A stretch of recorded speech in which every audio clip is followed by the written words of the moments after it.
I really had no clue what was in store for me in watching this film, and I can't wait to break it all down. So let's get into this review right now.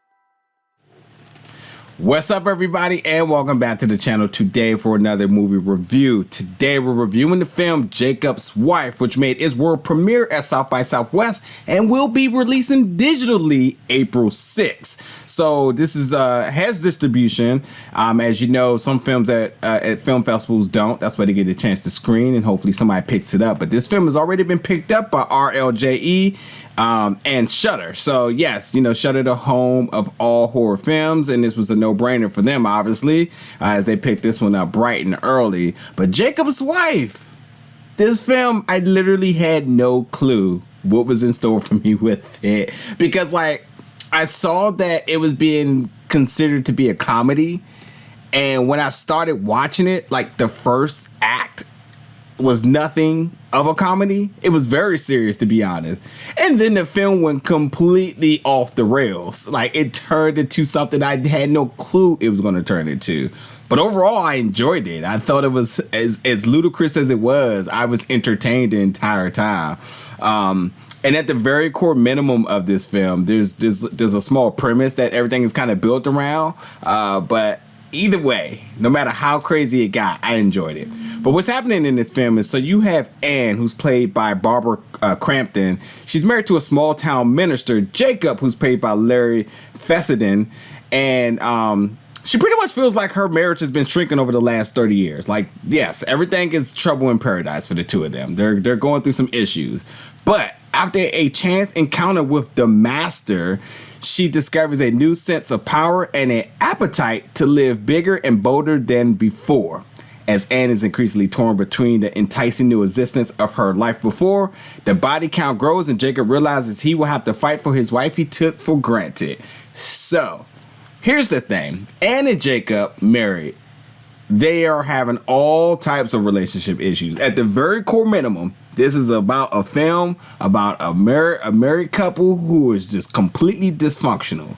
You know, she's changing and acting different, and then he's super suspicious and not sure what all is going on, along with all the other things that's happening around in the town, because you got people missing, you got vampires showing up, killer rats, all types of crazy things. And by the way, let's give a shout out to these killer rats. These killer rats making their on-screen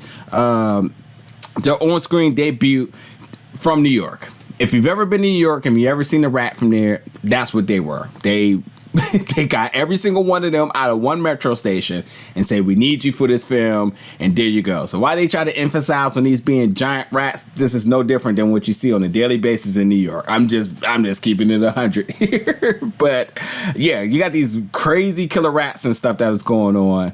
All sorts of crazy things. But I will go back to Barbara for a second as Anne. I thought she did a fantastic job as your lead here as Anne.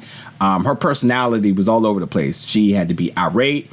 She had to be in distress. She had to be kind of a shell at times. I mean, whatever personality hat that she had to wear, she did it with grace. I thought she did a really good performance as far as keeping the viewers invested, because it's ultimately all around her and the transformation that she's going through.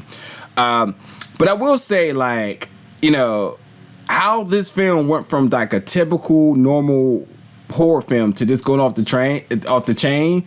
I enjoyed the transition here, because like it just increasingly kept getting more ludicrous and more ludicrous. Like the blood splatter, there was a lot. So much, it was completely overkill. Like, you could tell that the budget for the blood splatter was probably the highest of all other categories, because it was just so much of it. And absolutely, that's the way you want to go, because you want to make sure you're still relaying the message that this film is fun but funny, but yes, serious. Because like there was times where the gore and stuff was comedic, but then there was time where it was like, oh shoot, like this is no joke, it's real. And I thought they did a really good job in that. So like the effects on that note was good. Now, the Master, who was essentially a vampire, I was not a fan.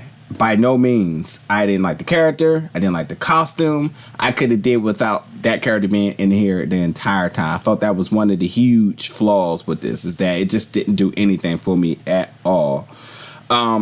But nonetheless, like I said, at the very minimum core of this, it's about a couple who's just having some issues within their marriage, and they're just trying to navigate through that, along with the wife ultimately becoming a vampire and all sorts of crazy things happening in the town, and they just got to either figure out if they're going to go apart or stick together. And also, I got to definitely give a shout out to Phil Brooks, aka CM Punk, who also had a role in this film. Also, I have to say, too, because I almost forgot, that I really appreciated the dialogue in this film. And the reason why I appreciate it is because I felt like it was really natural. I felt like the responses in certain situations are more likely what people would say than what you actually see in movies. Like, that whole, idea of, projecting your words in regards to saying something to kind of foreshadow something to happen. I think that's the term, whatever it may be. Either way, I hate that. I absolutely hate that. And it's so common that it really takes me out of the dialogue for some characters totally. And I felt like this one, I felt like the responses and just and the dialogue in its entirety was so natural that it just worked.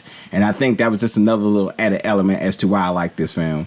But nonetheless, again, this couple, they need counseling, they need therapy amongst everything that's going on.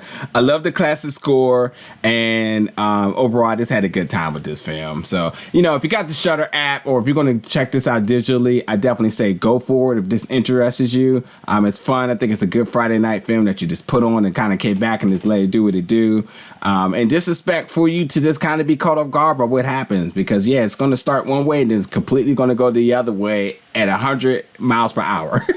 So, nonetheless, Jakobs' Wife, it made its debut at South by Southwest, and it will be available digitally April 6th. As always, folks, thank you so much for checking out my review, and I'll catch you all very soon.